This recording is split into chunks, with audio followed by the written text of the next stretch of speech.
ఈరోజు దర్శనం కాపాడుకోవడం ఎంత విలువైందో చూడండి. యోసేపు చరిత్ర. ప్రార్థించడం గొప్పే, సువార్త చేయడం గొప్పే, కూడికి పెట్టడం గొప్పే, దర్శనము కాపాడుకోవాలి. అది అస్సలు చేసలైన గొప్పతనం అంటే. ఈరోజు నీ దర్శనాన్ని కాపాడుకోవడానికి నీ జీవన విధానంలో ముందుకు సాగేటప్పుడు యోసేపుకు వచ్చిన నిందలు లాంటి అనేకమైన నిందలు వస్తాయి. నిలబడాలి, ధైర్యంగా నిలబడాలి. వచ్చిన దర్శనం ఏంటి? అందరూ అతనికి సాగిల అన్నలు వాళ్ళు, దర్శనం అదేగా. కానీ అతనికి వచ్చిన ఉద్యోగం చిన్నదే, అతని ప్రారంభం చిన్నదే. అతనికి వచ్చిన ఉద్యోగం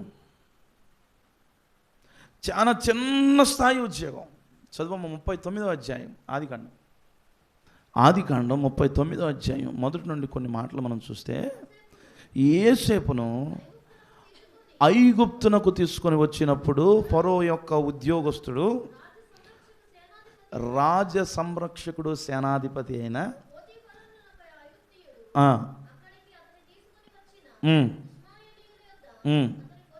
అతనిని కొనుక్కున్నప్పుడు అతనికి వచ్చిన ఉద్యోగం ఏంటంటే, ఐగుప్తులో తీసుకుని వచ్చినప్పుడు ఫరో యొక్క ఉద్యోగస్తుడు, రాజ సంరక్షక సేనాధిపతి. చిన్న ఉద్యోగం. దర్శనం గొప్పది, వచ్చిందేమో చిన్న ఉద్యోగం.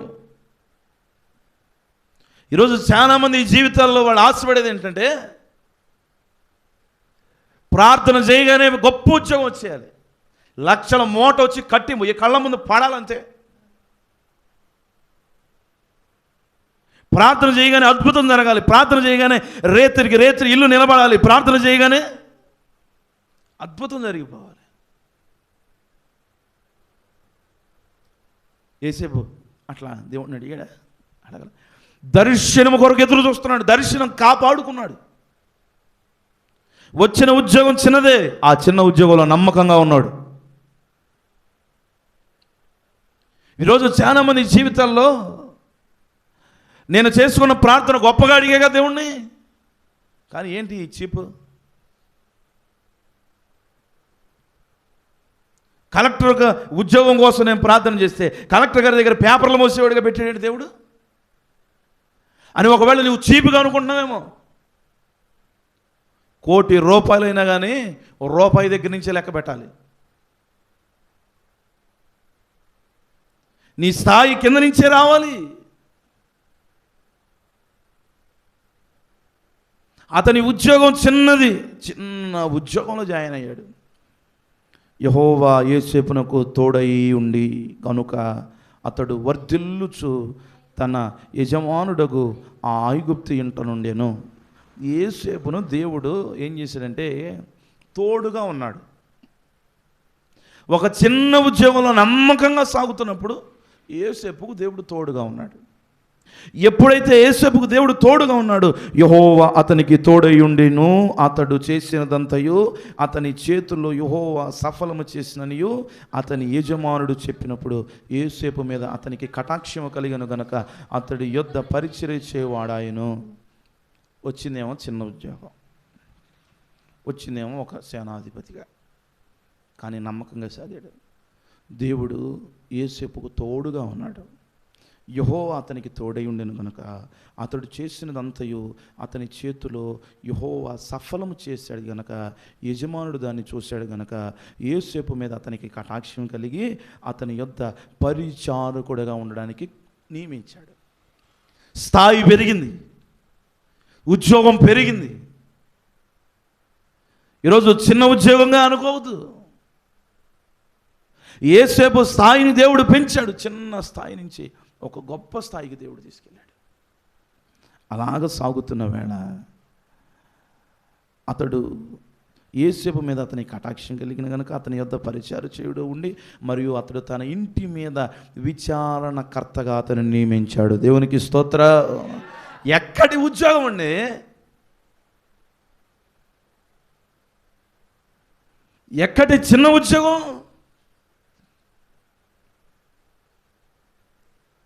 ఎవడో నన్ను నమ్మేస్తే రోడ్డు మీద కొనుక్కున్నవాడు తీసుకెళ్ళి ఒక గొప్ప ఉద్యోగం ఎలా పెడతాడు? ఒక చిన్న ఉద్యోగాన్ని అప్పగించారు సేనాధిపతి దగ్గర. ఆ చిన్న ఉద్యోగం నమ్మకంగా ఉన్నాడు. ఆ చిన్న ఉద్యోగం నమ్మకంగా ముందుకు సాగుతున్నప్పుడు యెహోవా అతనికి తోడై ఉండి, యెహోవా అతనికి తోడుగా ఉండి, ఇదిగో యజమానుడు అతనిని చూసి యోసేపు మీద కటాక్షము చూపి అతనిని, ఇదిగో అతని ఇంటి మీద, తనకు కలిగినదంతటి మీద అతనిని విచారణకర్తగా నియమించడం మొదలుపెట్టాడు. దేవునికి స్తోత్రం, హల్లెలూయా. యోసేపు నిమిత్తము ఆ ఐగుప్తు ఇంటిని ఆశీర్వదించిన యెహోవా ఆశీర్వాదం ఇంటిలోను పొలములోను అతనికి కలిగిన సమస్తము మీద ఉండెను. అతడు తనకు కలిగినదంతయు యోసేపు చేతికి అప్పగించి, అబ్బా, జాయిన్ అయింది అక్కడ. చిన్న ఉద్యోగం, నమ్మకంగా సాగాడు. స్థాయి పెంచాడు, స్థాయి పెంచాడు, స్థాయి పెంచాడు. ఆఖరికి ఇక తిని నేను పడుకుంటాను తప్పితే ఇక మొత్తం యేసపే. సమస్తం మీద తాను ఆహారము తినుడు తప్ప తనకేమి ఉన్నదో ఏమీ లేదో విచారించువాడు కాడు. బా, చూసారా? యజమానుడంట తనకి ఏముందో ఏమి లేదో కూడా ఇక విచారం లేదు, మొత్తం తీసుకెళ్ళి యేసేపుకి అప్పగించేశాడు. ఒక విజన్, ఒక దర్శనం కొరకు బ్రతుకుతున్నాడు యేసేపు. ఒక దర్శనం కొరకు నువ్వు పరుగు పెడుతున్నప్పుడు ఎన్నో బ్రేక్లు వస్తాయి, ఎన్నో ఆటంకాలు వస్తాయి. ఇక అంతా బాగుంది, అంతా అయిపోయింది. ఒక స్థాయిలో దేవుడిని నిలబెట్టాడు. నా విజన్, నా దర్శనం నెరవేరబోతుంది అనుకునే కాలానికి ఒక పెద్ద సమస్య వచ్చి పడింది. ఒక పెద్ద సమస్య వచ్చి పడిపోయింది. ఇదిగో ఆ యజమానుడు భార్య యోసేపు మీద కన్నేసి పాపానికి ప్రేరేపించినప్పుడు ఒక దర్శనం కలిగి బ్రతుకుతున్నాడు కదా, ఒక విజన్లో ఉన్నాడు. నన్ను ఎవ్వరో చూడలేదులే అని పాపం చేయలే. ఎందుకో తెలుసా? అతను ఒక దర్శనం కలిగి ఉన్నాడు కనుక. గోతులో నెట్టారే అని ఒక మాట అనలా, దర్శనం కలిగి ఉన్నాడు కనుక. అతని ఆలోచన ఎంత గొప్పదైనా, దర్శనం ఎంత గొప్పదైనా, చిన్న ఉద్యోగం వచ్చినప్పుడు ఇదేంటి అనలా, దర్శనం గొప్పది కనుక. ఈరోజు నీ దర్శనం మీద నిలబడి నువ్వు ముందుకు సాగుతున్నప్పుడు ఆటంకాలు వస్తాయి. నీ ఇంట్లోనే మొదలవుతాయి, నీ అనుకున్న వారి దగ్గరే మొదలవుతాయి. మొదటిగా ఇంట్లో మొదలైంది, ఇప్పుడు ఇదిగో నమ్మకంగా సాగుతున్న చోట నమ్ముకున్న వారి మధ్య కలవరాలు మొదలయ్యాయి. పొతేఫరు భార్య ఏం చేసింది? పాపం చేయాలని ఎంత ప్రేరేపించింది. కానీ తనకున్న విజన్, తనకున్న దర్శనం కోల్పోలా. ఇక అప్పుడు మొదలైందండి, అప్పుడు మొదలైంది. ఇప్పుడు దాకా అంతా బాగానే ఉంది. తనకేమున్నదో ఏమీ లేదో విచారించేవాడు కాదు, సమస్తాన్ని యేసేపుకి అప్పగించాడు. ఇప్పుడు మొదలైంది. ఈరోజు నీ విజన్, నీ దర్శనంలో నువ్వు ముందుకు సాగేటప్పుడు బ్రేకులు వస్తాయి, నిందలు వస్తాయి, అవమానాలు వస్తాయి. వాటన్నిటిని తట్టుకున్నప్పుడే నీ దర్శనము నెరవేర్చబడేది. తాను వెళ్ళింది తన భర్తతో చెప్పకూడని మాటలన్నీ చెప్పేసింది. ఇదిగో యేసేపుని బోన్లో నిలబెట్టారు. బోన్లో నిలబెట్టినప్పుడు కూడా నేను కాదయ్యా మీ ఆవిడే అని అనలా. ఎందుకు అనలేదు? దేని గురించి అనలేదు? ఇదిగో తను ఎంతగానో నమ్మకంగా ఉన్న అతని రాజు, ఆ యజమానుడు ఎవరైతే ఉన్నారో ఆ యజమానుడు చిన్న పుచ్చుకోకూడదు, ఆ యజమానుడు నవ్వులు పాలవకూడదు. ఆ యజమానుడు బ్రతుకు పాడవకూడదు అనుకున్నాడు. అతని భార్య తప్పు చేసి పాపం చేయాలని ప్రేరేపించి అతని మీద నింద మోపినా కానీ అతను మాత్రం నోరు తెరవలేదు. అతను మాత్రం ఈనాడు నోరు తెరవదు. ఎందుకంటే అతని దర్శనం గొప్పది. పొతిఫర్ భార్య మీద ఒక్క మాట కూడా అనలేదు. పాపము చేయనందుకు చెరసాలలో వేశారు. పాపం చేయలేదని చెరసాలలో వేశారు. చూసారు ఎంత విచిత్రమో, ఎంత వింత. తప్పు చేస్తే జైల్లో వేస్తే సహజం. తప్పు చేయకుండానే నింద అనుభవించాడు, అవమానాన్ని అనుభవించాడు. ఈ చరిత్ర అంతా మనకు తెలిసిందే. ఇది ఒకరోజు అతని ద్వారానే ఆ రాజుకున్న కలవరం తీర్చబడింది. అతని ద్వారానే ఒక గొప్ప కార్యం జరిగింది. ఇదిగో ఆ ఐగుప్తు దేశానికి అతడు రాజుగా, ప్రధానమంత్రిగా మారాడు. దేవునికి స్తోత్రం, హల్లెలూయా. ఒక విజన్, ఒక దర్శనం. చుట్టూ దేశాలన్నీ కరువు వచ్చాయి, కలవరాలతో ఉన్నాయి. కానీ యేసేపు నివసిస్తున్న ఈ ఐగుప్తు దేశంలో సమృద్ధి ఉంది, సమృద్ధితో నింపబడి. ఇదిగో అన్నలు వచ్చారు, వాళ్ళు సాష్టాంగపడ్డారు. నీ దర్శనం నెరవేరిందా? నీ విజన్ నెరవేరిందా? ఎంత గొప్పదండి.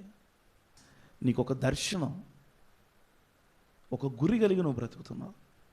ఒక విజన్, ఒక దర్శనం మీదగా నువ్వు బ్రతుకుతున్నావు. ఆ దర్శనం నీ జీవితంలో, నీ కుటుంబంలో నెరవేర్చబడాలంటే ఒక దర్శనము జరగాలి అని నువ్వు ముందుకు వెళుతున్నప్పుడు మొదటిగా నీకు వచ్చేది ఎక్కడో తెలుసా? నీ కుటుంబం, నీ ఇంట్లో మొదలవుద్ది. నీ ఇంట్లోనే, నీ ఇల్లే నీకు వ్యతిరేకంగా మారబోతుంది. జాగ్రత్త, మాట మేరొద్దు. యేసేపు మాట్లాడా? గుంటలో నెట్టినా మాట్లాడలేదు, అమ్మేసినా మాట్లాడలేదు. ఎందుకంటే దర్శనము కొరకు బ్రతుకుతున్నాడు కనుక. మరి ఈరోజు నువ్వు ఒక దర్శనం కొరకు నువ్వు ఒకవేళ బ్రతుకుతూ ఉంటే, నీ దర్శనం కూడా గొప్పదైతే, యేసేపు ఒక విజన్ కలిగి బ్రతికాడు, నువ్వు కూడా అట్లాగా ఒక విజన్, ఒక దర్శనం కలిగి నువ్వు బ్రతకగలిగితే నీ దర్శనం తప్పక నెరవేరుతాయి. యేసేపు జీవితంలో నెరవేరినట్లు. అంతా బాగున్న సమయంలో మళ్ళీ కలవరాలు ప్రారంభమవుతాయి. ఇక అంతా అయిపోయింది, ఇక రెడీ అయిపోయింది, ఇక లేపేయచ్చు. బిల్డింగ్ మీద బిల్డింగు, పెళ్ళి మీద పెళ్ళి, ఉద్యోగం మీద ఉద్యోగం, ఇక అంతా సాపిగానే అనుకున్నప్పుడు మొదలవుతాయి.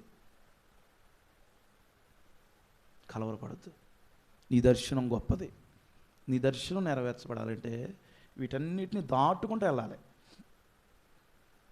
అమ్మేసినప్పుడు యేసేపు వాళ్ళ మీద వ్యతిరేకంగా మాట్లాడిన దర్శనం కోల్పోయాడండి.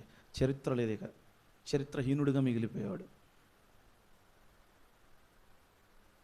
రాజు దగ్గర కొనుక్కున్నప్పుడు ఒక చిన్న ఉద్యోగం వచ్చి, నేనున్నాను ఈ ఉద్యోగం అన్నప్పుడు ఒకవేళ అలాగంటే తన దర్శనాన్ని కోల్పోయేవాడు, చరిత్రహీనుడిగా మిగిలేవాడు.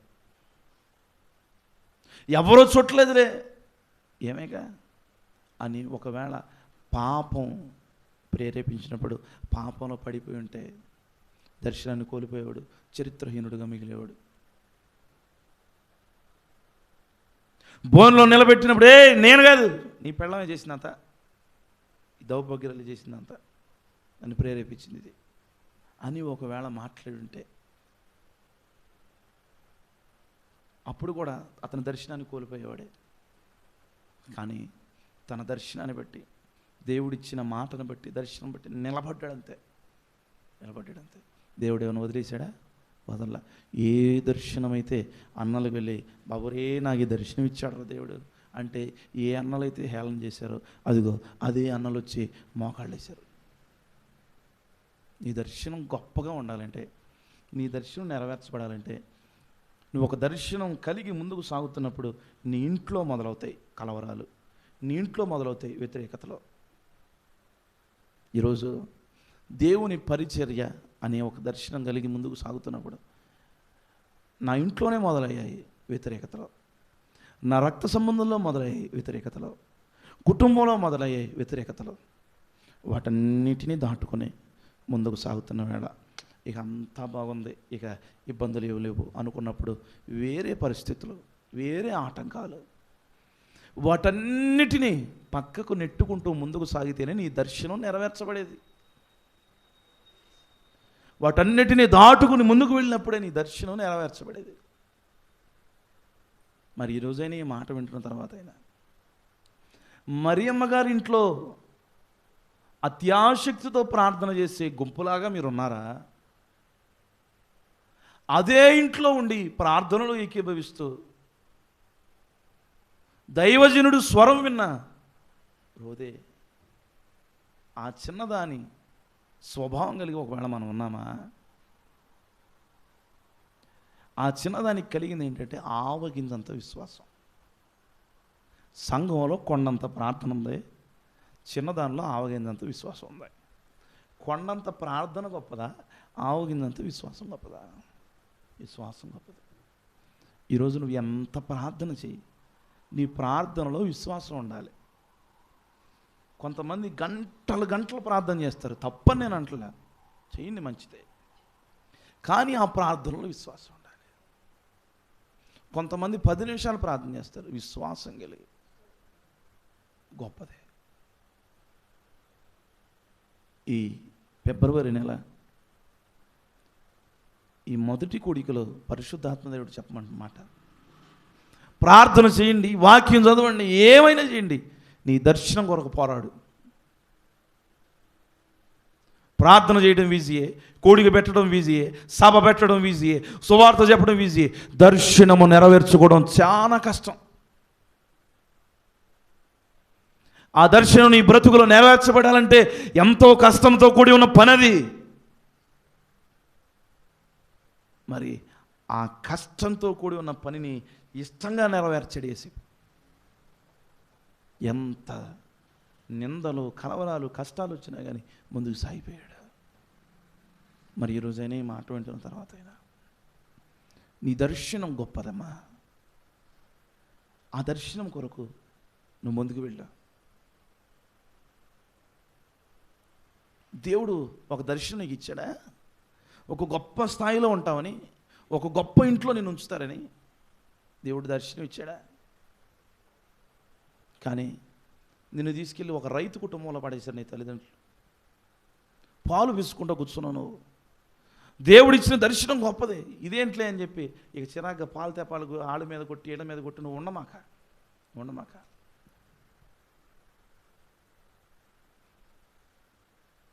దేవుడిచ్చిన దర్శనం గొప్పది. వాళ్ళ పొలంలోనంట గ్రానైట్ పడిందంట. దేవునికి స్తోత్రం. ఇక పాలు పిసకట్లేదేమా, చేలలు ఎత్తుంది అందరికీ. నీ దర్శనం గొప్పదే, దేవుడిచ్చిన దర్శనం. ఆ దర్శనం మీద నువ్వు నమ్మకంగా ఉండు. ఉద్యోగం చిన్నదేనా, వ్యాపారం కొద్దిదేనా, ఏది చిన్నదాన్ని దేవుడు ఆశీర్వాదకరంగా మారుస్తాడు, అభివృద్ధి చేస్తాడు. దేవుడు నీకు ఇవ్వబడిన దర్శనాన్ని బట్టి నువ్వు బ్రతుకు.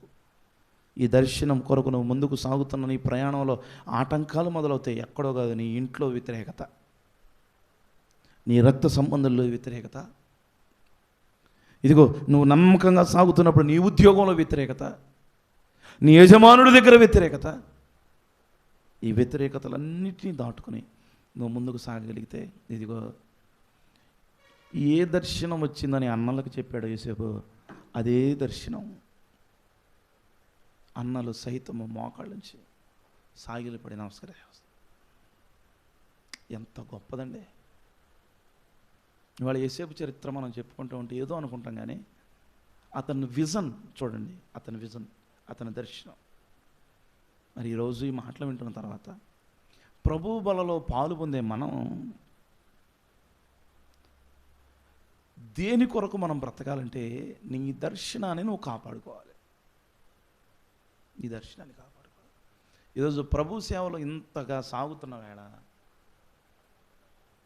ఇంతగా ముందుకు వెళుతున్నప్పుడు ఏయో ఒకటి వస్తూ ఉంటాయి.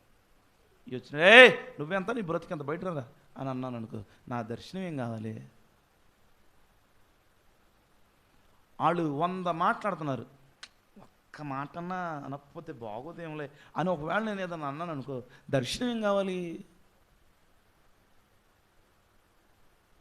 వాళ్ళ మనసులో మన గురించి ఎన్నో ఆలోచించుకొని, ఎన్నో మాటలు అనుకుని, ఎన్నో మాటలు పుట్టిస్తున్నా కానీ మనం ఏదన్నా మాట్లాడితే ఒక మాట వదిలితే బాగుంటుందిగా అని ఏదన్నా వదిలేమనుకో, నీ దర్శనం ఏం కావాలి? నీ గురించి వాళ్ళట్ట మాట్లాడుకుంటున్నారు, వీళ్ళట్ట మాట్లాడుకున్నారు, వాళ్ళట్ట మాట్లాడుకుంటున్నారని నలుగురు వచ్చి మాట్లాడుతున్నప్పుడు ఎవడరాడు మాట్లాడేది అని ముందుకు వెళ్ళి 4 మాటలంటే దర్శనం ఏం కావాలి? నీ విజన్ ఏమవ్వాలి? మరి ఈరోజు దర్శనం కాపాడుకోవడం అంత తేలిక కాదు. ఎంత ఓర్పు ఉండాలి, ఎంత సహనం ఉండాలి, ఎంత ప్రార్థన ఉండాలి. మరి ఈరోజు మన దర్శనాన్ని మనం కోల్పోకూడదు, మన దర్శనాన్ని మనం కాపాడుకోవాలి. దేవుడు నీకు ఏ దర్శనం ఇచ్చాడు? ఏ స్థాయిలో నిన్ను ఉంచుతానన్నాడు? ఏ స్థితిలో నిన్ను ఉంచుతానన్నాడు? దాని కొరకు నువ్వు పరుగులెత్తాలి. బ్రహ్మ, నీ పిల్లలను నేను దీవిస్తాను. పిల్లలకి ఇన్ని కష్టాలు వచ్చి, తండ్రి తవ్విన బావులు సైతం పూడ్చారు, ఇన్ని కష్టాలు వచ్చాయి. కానీ దేవుడిచ్చిన దర్శనం, వాగ్దానం నెరవేరిందా లేదా వారి జీవితాల్లో?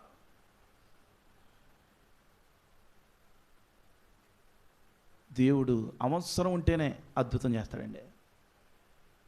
అవసరం ఉంటేనే అద్భుతం చేస్తాడు. ఈ రోజుల్లో 4 కెమెరాలు 4 పక్కల నుంచి పెట్టుకుని గ్లాసులో నీళ్లు పట్టుకో.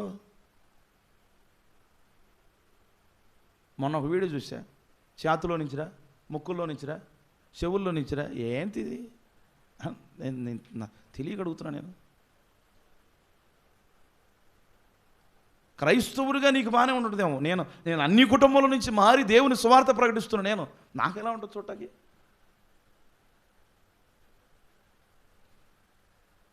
నలుగురు చూస్తున్నారని దేవుడు ఏనాడు అద్భుతం చేయలే.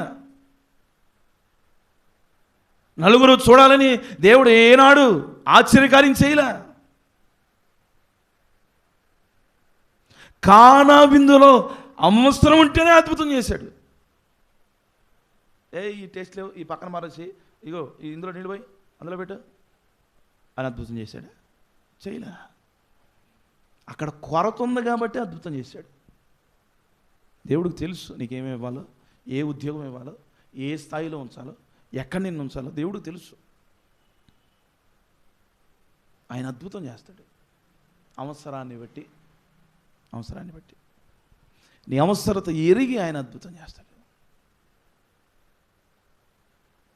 ఈరోజు చాలామంది నలుగురు వింటుంటే ఆ ప్రార్థన వేరేగా ఉంటుంది. నలుగురు వింటున్నారు అనుకో, ఆ ప్రార్థన వేరేలాగా ఉంటుంది. ఎవరు లేనప్పుడు ప్రార్థన వేరే, నలుగురు వినేటప్పుడు ప్రార్థన వేరే. కొన్ని పదాలు వస్తాయి అలా. ఈరోజు నలుగురు వినాలని కాదు, దేవుడు వినాలి.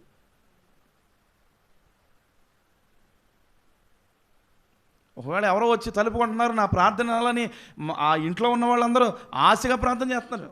అసలు అనుకుందాం మనం, ఎవరో వచ్చి తలుపు కొడుతున్నారు, నువ్వు బాగా ప్రార్థన చేస్తున్నావు, అయ్యా పేతురు గారు విడిపించబడాలయ్యా అని నువ్వు గట్టిగా రోదన చేస్తూ ప్రార్థన చేస్తున్నావు. తలుపు శబ్దం నీకు వినపడింది, అయినా కానీ తలుపు తీయట్లేదు. ఏంటంటే నీ ప్రార్థన వినాలని. అసలు నువ్వు చేసిన ప్రార్థనకి జవాబు వచ్చింది అక్కడ. కానీ నువ్వు చేసేది ఏంటంటే నలుగురు వినాలి. ఈరోజు అలాగదు. యేసేపు ఏనాడు కూడా ఎవరో చూడాలని, ఎవరో మెచ్చుకోవాలని ఏనాడు అతని దర్శనం నెరవేర్చబడాలంతే.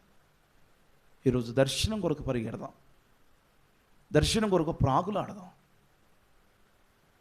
మరి ఈరోజు ఈ మాట వింటున్న తర్వాత ఇంతవరకు అంతా ఈజీయే అనుకున్నావు, దర్శనం కాపాడుకోవడం అంత ఈజీ కాదు. నీ విజన్ కాపాడుకోవడం అంత ఈజీ కాదు, అంత తేలిక కాదు. దాంట్లో ఫస్ట్గా మొదలయ్యేది నీ ఇంట్లో వ్యతిరేకత, నీ కుటుంబంలో, నీ రక్త సంబంధంలో, నీ బంధువుల్లో వ్యతిరేకతలు మొదలవుతాయి. నీ ఉద్యోగంలో వ్యతిరేకతలు మొదలవుతాయి. వాటన్నిటి మీద నిలబడి వాటన్నిటిని దాటుకుంటూ ముందుకు వెళితే నీ దర్శనం నెరవేర్చబడుతుంది. మన దర్శనం నెరవేర్చబడాలి. ఈరోజు నువ్వు ఏ దర్శనంతో దేవుని సన్నిధిలోకి వచ్చావో, దేవునిలోకి వచ్చావో, దేవుని సువార్తలోకి వచ్చావో, ఆ దర్శనం నీకు నెరవేర్చబడాలంటే ఎన్నో ఆటంకాలు, అడ్డులు వస్తాయి. ఫతేఫర్ బారి లాంటి ఆటంకాలు వస్తాయి, ఎన్నో నిందలు వస్తాయి. నీ అన్నదమ్ములు గోతులో నెట్టేస్తారు, నీ అక్క చెల్లెలు, నీ బంధువులు, వీళ్ళందరూ అనరాని మాటలంటారు. I don't care. వీళ్ళు ఎన్నన్నా కానీ నాకు ఇబ్బంది లేదు. వాళ్ళు ఎన్ని మాట్లాడుకున్నా కానీ అసలు ఇబ్బంది లేదు. ఎందుకంటే నా దర్శనం కొరకు నేను బ్రతుకుతున్నా. నా దర్శనం నెరవేర్చబడాలంటే నిందలు, కలవరాలు, కష్టాలు వీటన్నిటిని దాటుకుంటూ వెళ్ళాలి. వీటన్నిటిని దాటుకుంటూ వెళ్ళాలి.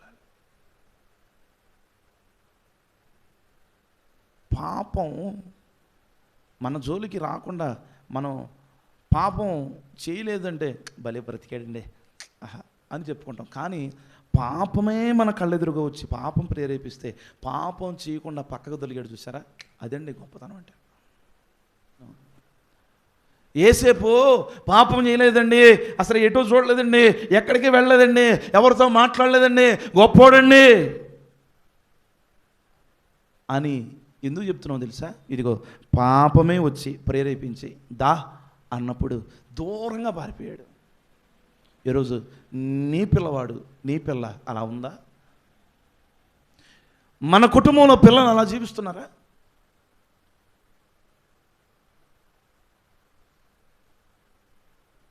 పాపం చేయకపోవటం వేరు, పాపమే ప్రేరేపించినప్పుడు ఆ పాపములో పడకుండా దూరంగా పారిపోవడం అది గొప్ప, అది గ్రేట్. అది మరి ఈరోజు ఎంతమంది పిల్లలు పాపంలో పడిపోతున్నారు, ఎంతమంది పిల్లలు పాపంలో పడి నిండు నూరేళ్ల జీవితాన్ని పాడు చేసుకుంటున్నారు. ఈరోజు యేసేపును చూసి నేర్చుకోండి. అతను ఒక విజన్ కలిగి బ్రతికాడు. ఈరోజు నీ తల్లిదండ్రులకు భయపడటం కాదు, ఈరోజు నీ సేవకుడికి భయపడటం కాదు, ఈరోజు నీ కుటుంబంలో నీ పెదనానికి, పెద్దమ్మకి, వీళ్ళకి భయపడి బ్రతకడం కాదు, దేవుడికి భయపడు. యేసేపు దేవుడికి భయపడ్డాడు. ఈరోజు నువ్వు అనుకుంటున్నావు నా పిల్లలండి నన్ను చూస్తే వణుకుతారు. నేను చూసి వణికేది నీ ఎదురుగున్నది. పక్కకి వెళ్తే భయపడాల్సింది దేవునికి. దేవునికి భయపడకుండా వాళ్ళకి భయపడి వీళ్ళకి భయపడి కొంతకాలం ఇది దేవునికి భయపడు, బ్రతుకంతా క్షేమంగా ఉంటుంది. మరి ఈరోజు మన పిల్లలు యేసేపు వలే బ్రతకాలి. యేసేపు వలే జాగ్రత్త. వాళ్ళు ఎటు వెళుతున్నారు, ఎలా జీవిస్తున్నారు, ఏంటో మనం తెలుసుకోవాలి. ప్రతిదీ కూడా జాగ్రత్త పడదాం. రోజులు అంత మంచిగా లేవు, బయట పరిస్థితులు అంత మంచిగా లేవు, స్నేహితులు అంత మంచిగా లేరు. నువ్వు అనుకుంటున్నావు నా పిల్లోడు అసలు గ్రేట్ అండి, అసలు వాడండి, వాడు ఏ పని నాకు చెప్పకుండా చేయడండి, నీకు చెప్పకుండా చేయడు, ఎవరి జోలికి పాడు. కానీ పాపమే అతని దగ్గరికి వస్తే, పాపమే అతన్ని ప్రేరేపిస్తే, ఆ పాపంలో అతను పడిపోతే జాగ్రత్త. ఈరోజు మన పిల్లల్ని మనం కాపాడుకోవాలి, మన పిల్లల్ని మనం జాగ్రత్త పరుచుకోవాలి. మరి ఈరోజు ఈ మాటలు విన్నాక మన జీవితం ఎలా ఉంది? రోదే అనే చిన్నది విశ్వాసం కలిగి ఉంది. దైవజనుడు స్వరం వింది. సంఘం అంతా ఆశగా ప్రార్థన చేస్తున్నారు, కానీ వాళ్ళు స్వరం వినలేకపోయారు. ఆయన రాగానే విభ్రాంతి నొందారు. రాడు అనుకున్నవాడు ఇంటికి వచ్చినప్పుడు విభ్రాంతి. ఈ పొలం పండదేక ఇది అనుకి పొలం పడినప్పుడు విభ్రాంతి. వీడికి ఉద్యోగం రాదు అనుకున్నప్పుడు ఉద్యోగం వచ్చినప్పుడు విభ్రాంతి. అసలు వీడి పరీక్షలో పాస్ అవడం అనుకున్నాడు, పాస్ అయ్యాడు, విభ్రాంతి. అంటే జరగనిది ఏదో నీ జీవితంలో జరిగినప్పుడు విభ్రాంతిని ఉండేది. వీళ్ళు ఏం చేశారంటే విభ్రాంతిని పొందారు. చేసిన ప్రార్థన ఏంటంటే పేతురు గారు రావాలి రావాలి రావాలి, ఒకే అంశం మీద ప్రార్థన చేసిన ప్రార్థనకి ఏంటంటే వీళ్ళ విశ్వాసం లేదు, అందుకే విభ్రాంతిని పొందారు. మరి ఈరోజు అటువంటి స్థితిలో మనం ఉండకూడదని, మనము రోదే వలె విశ్వాసము కలిగి మనం ఉండాలని. సంఘంలో ఉంది కొండంత ప్రార్థన, రోదేలో ఉంది ఆవగిందంత విశ్వాసం. ఈ మాట మర్చిపోతే ఇప్పుడు సంఘములో కొండంత ప్రార్థన ఉన్నా కానీ ఆ ప్రార్థనకి, కానీ రోదేకి ఉంది ఆవగిందంత విశ్వాసం. ఆ విశ్వాసం గొప్పదే. కొండంత ప్రార్థన కొండను చేల్చలేదు, కానీ ఆవగిందంత విశ్వాసం కొండని బద్దలు చేస్తుంది. ఈరోజు అటువంటి విశ్వాసం కలిగి మనం ముందుకు సాగుదాం. మనం జీవించవలసింది దేనికోసం అంటే, దేనికోసం యేసేపు బ్రతికాడు, దేనికోసం? ఒక దర్శనం. ఈరోజు ఒక దర్శనం కొరకు మనం బ్రతుకుదాం. ఆ దర్శనం మన జీవితంలో నెరవేర్చేంత వరకు కూడా ఎదురు చూద్దాం. నిందలు వస్తాయి, ఎవరి ద్వారా? వ్యతిరేకతలు వస్తాయి, ఎవరి ద్వారా? నీ ఇంట్లో వ్యతిరేకతలు, నీ కుటుంబంలో వ్యతిరేకతలు, నీ రక్త సంబంధంలో వ్యతిరేకతలు, నీ అనుకున్న వారి మధ్య వ్యతిరేకతలు, నువ్వు ఉద్యోగం చేసే దగ్గర వ్యతిరేకత. ఈ వ్యతిరేకతలన్నీ దాటుకుని ముందుకు వెళ్ళు. ఒక రోజున ఏ దర్శనమైతే నీకు వచ్చిందో ఆ దర్శనం నా దేవుడు నీ జీవితంలో నెరవేర్చును గాక.